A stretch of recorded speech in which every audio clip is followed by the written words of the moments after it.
Código de Processo Civil, artigo 318 a 346, parte especial, do procedimento comum, disposições gerais. Artigo 318. Aplica-se a todas as causas o procedimento comum, salvo disposição em contrário deste Código e de lei. Parágrafo único. O procedimento comum aplica subsidiariamente aos demais procedimentos especiais e ao processo de execução.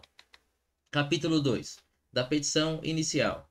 Seção 1. Dos requisitos da petição inicial. Artigo 319. A petição inicial indicará 1. O juízo a que é dirigida. 2. Os nomes, prenomes, o estado civil, a existência de união estável, a profissão, o número de inscrição no cadastro de pessoas físicas ou no cadastro nacional de pessoa jurídica, o endereço eletrônico, o domicílio e a residência do autor e do réu. 3. O fato e os fundamentos jurídicos do pedido.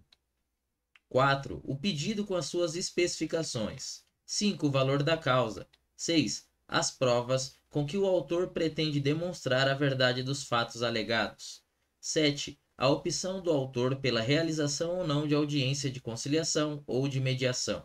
Parágrafo 1º. Caso não disponha das informações previstas no inciso 2, poderá o autor, na petição inicial, requerer ao juiz diligências necessárias à sua obtenção. Parágrafo 2º. A petição inicial não será indeferida se, a despeito da falta de informações a que se refere o inciso 2, for possível a citação do réu. Parágrafo 3º. A petição inicial não será indeferida pelo não atendimento ao disposto no inciso 2 deste artigo, se a obtenção de tais informações tornar impossível ou excessivamente oneroso o acesso à justiça. Artigo 230. A petição inicial será instruída com os documentos indispensáveis à propositura da ação. Artigo 321. O juiz, ao verificar que a petição inicial não preenche os requisitos do artigo 319 e 320, ou que apresenta defeitos e irregularidades capazes de dificultar o julgamento do mérito, determinará que o autor, no prazo de 15 dias, a emende ou a complete, indicando com precisão o que deve ser corrigido ou completado. Parágrafo único. Se o autor não cumprir a diligência, o juiz indeferirá a petição inicial. Seção 2 do pedido. Artigo 322. O pedido deve ser certo. Parágrafo 1º. Compreende-se no principal os juros legais, a correção monetária e as verbas de sucumbência, inclusive os honorários advocatícios. Parágrafo 2º. A interpretação do pedido considerará o conjunto da postulação e observará o princípio da boa-fé. Artigo 323. Na ação que tiver por objeto o cumprimento de obrigação em prestações sucessivas, essas serão consideradas incluídas no pedido, independentemente de declaração expressa do autor, e serão incluídas na condenação enquanto durar a obrigação, se o devedor, no curso do processo, deixar de pagá-las ou de consigná-las. Artigo 324. O pedido deve ser determinado. Parágrafo 1º. É lícito, porém, formular pedido genérico. 1. Nas ações universais, se o autor não puder individuar os bens demandados. 2. Quando não for possível determinar desde logo as consequências do ato ou do fato. 3. Quando a determinação do objeto ou do valor da condenação depender de ato de que deva ser praticado pelo réu. Parágrafo 2º. Disposto nesse artigo, aplica-se a reconvenção. Artigo 325. O pedido será alternativo quando, pela natureza da obrigação, o devedor puder cumprir a prestação de mais de um modo. Parágrafo único. Quando, pela lei ou pelo contrato, a escolha couber ao devedor, o juiz lhe assegurará o direito de cumprir a prestação de um ou de outro modo, ainda que o autor não tenha formulado pedido alternativo. Artigo 326. É lícito formular mais de um pedido em ordem subsidiária, a fim de que o juiz conheça do posterior, quando não acolher o anterior. Parágrafo único. É lícito formular mais de um pedido alternativamente, para que o juiz acolha um deles. Artigo 327. É lícita a acumulação, em um único processo, contra o mesmo réu, de vários pedidos, ainda que entre eles não haja conexão. Parágrafo 1º. São requisitos de admissibilidade da acumulação que 1. Os pedidos sejam compatíveis entre si. 2. Seja competentes para conhecer deles o mesmo juiz. 3. Seja adequado para todos os pedidos, o tipo de procedimento. Parágrafo 2º. Quando para cada pedido corresponder tipo diverso de procedimento, será admitida a acumulação se o autor empregar o procedimento comum sem prejuízo do emprego das técnicas processuais diferenciadas previstas nos procedimentos especiais a que se sujeitam um ou mais pedidos cumulados, que não forem incompatíveis com as disposições sobre o procedimento comum. Parágrafo 3º. O inciso 1º do parágrafo 1º não se aplica às cumulações de pedidos de que trata o artigo 326.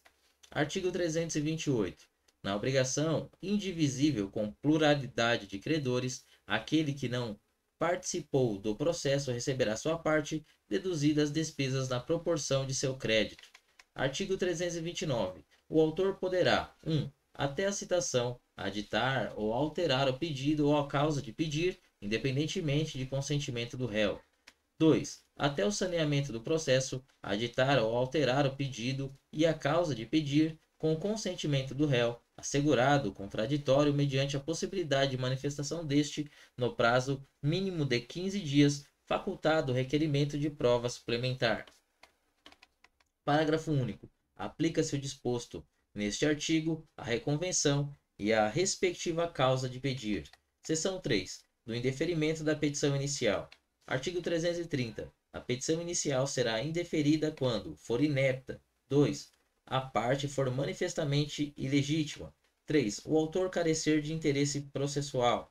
4. Não atendida às prescrições do artigo 106 e 321.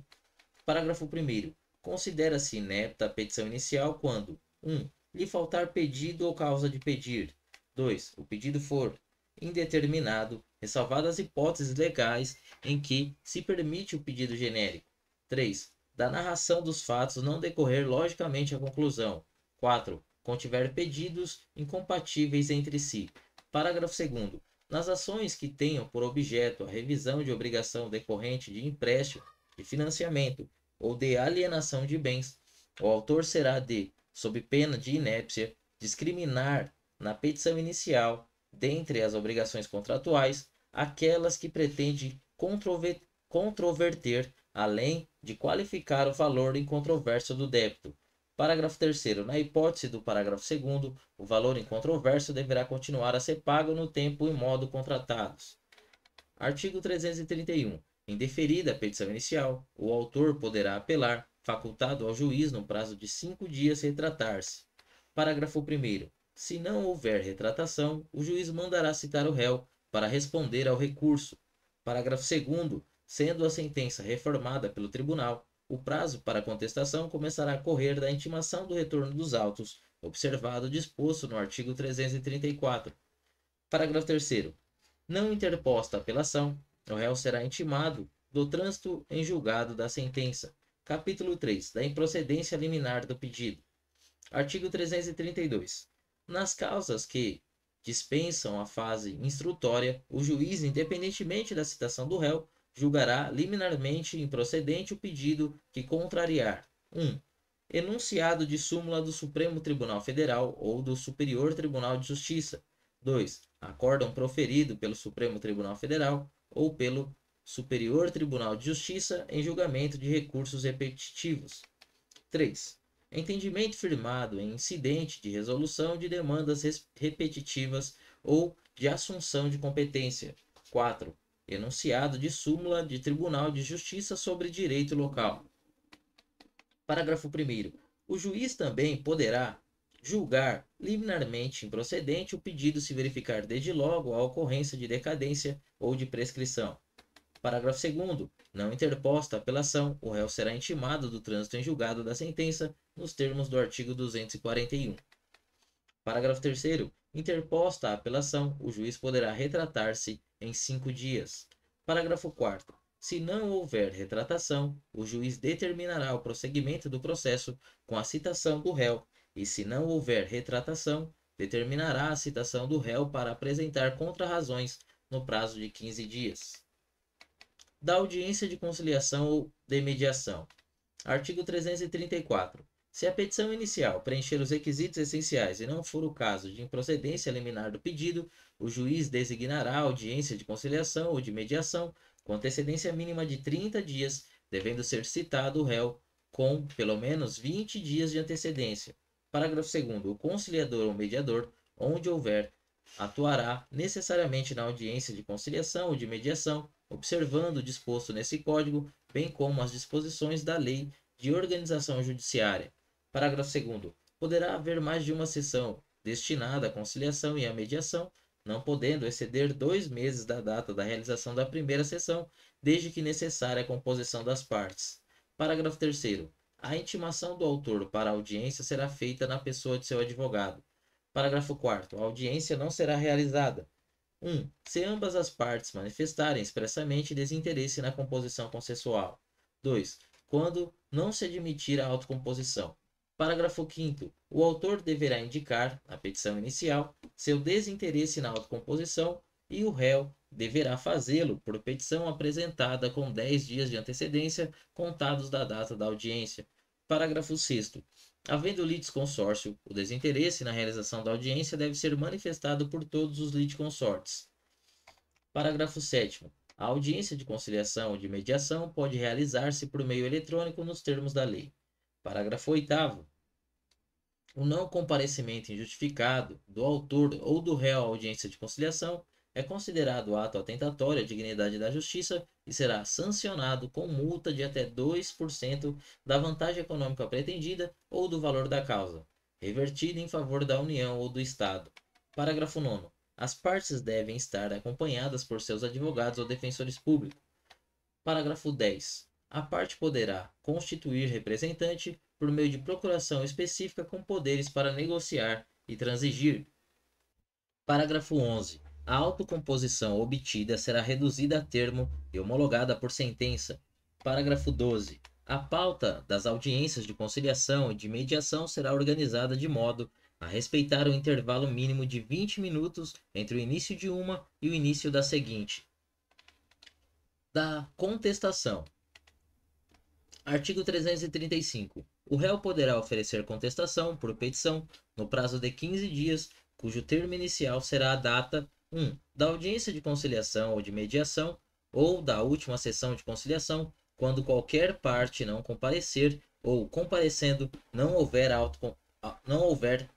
autocomposição. 2. Do protocolo do pedido de cancelamento da audiência de conciliação ou de mediação apresentado pelo réu, quando ocorrer a hipótese do artigo 334, parágrafo 4º, inciso 1º. 3. Prevista no artigo 231, de acordo com o modo como foi feita a citação nos demais casos. Parágrafo 1º. No caso de litisconsórcio passivo, ocorrendo a hipótese do artigo 334, parágrafo 6º, o termo inicial previsto no inciso 2 será, para cada um dos réus, a data da apresentação de seu respectivo pedido de cancelamento da audiência. Parágrafo 2º.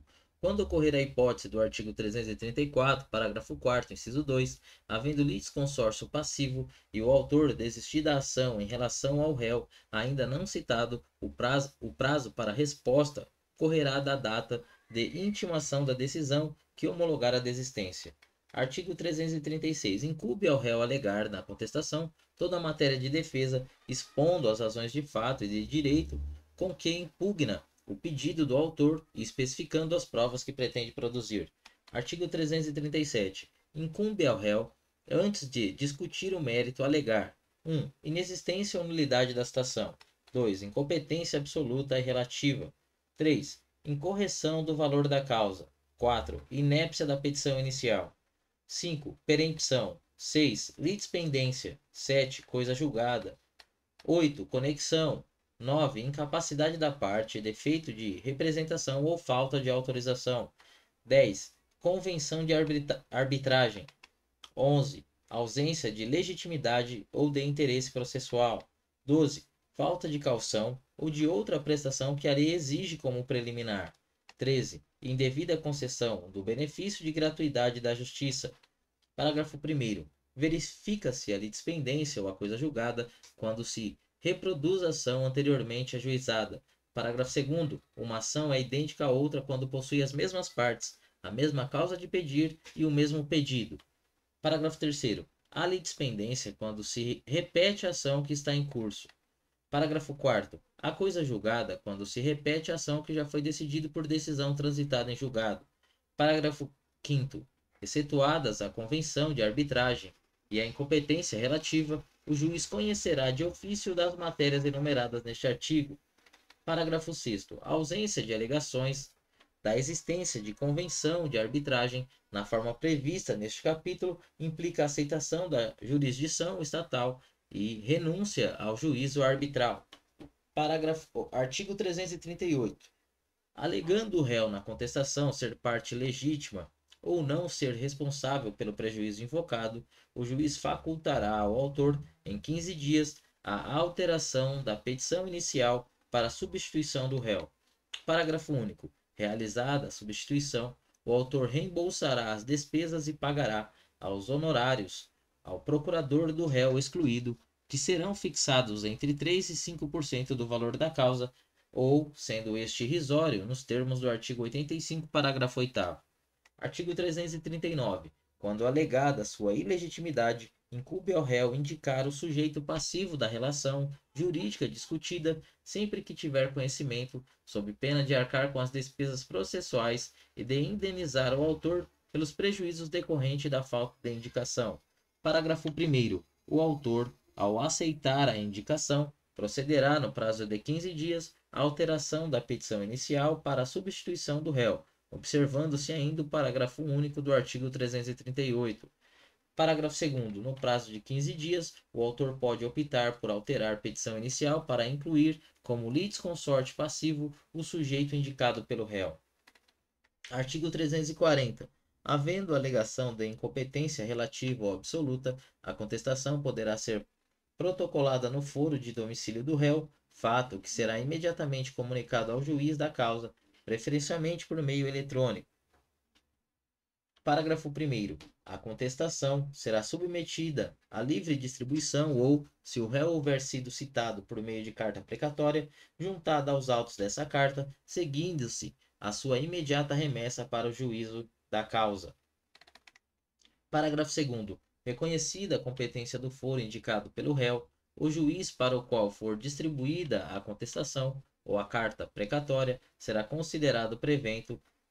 Parágrafo 2º. Parágrafo 3º. Alegada a incompetência de normas do caput, será suspensa a realização da audiência de conciliação ou de mediação, se tiver sido designada. Parágrafo 4º. Definida a competência, o juiz competente designará nova data para a audiência de conciliação ou de mediação. Artigo 341. Incumbe também ao réu manifestar-se precisamente sobre as alegações de fato constantes da petição inicial, presumindo-se verdadeiro as não impugnadas, salvo se 1. Não for admissível a seu respeito a confissão. 2. A petição inicial não estiver acompanhada de instrumento que a lei considerar substância do ato. 3. Estiverem em contradição com a defesa, considerada em seu conjunto. Parágrafo único. O ônus da impugnação especificada nos fatos não se aplica ao defensor público, ao advogado dativo e ao curador especial. Artigo 342. Depois da contestação, só é lícito ao réu deduzir novas alegações quando 1. Relativas a direito ou fato superveniente. 2. Competir ao juiz conhecer delas de ofício. 3. Por expressa autorização legal, puderem ser formuladas em qualquer tempo e grau de jurisdição.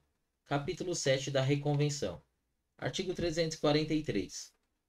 Na contestação, é lícito ao réu propor reconvenção para manifestação pretensão própria, conexa com a ação principal ou com o fundamento da defesa.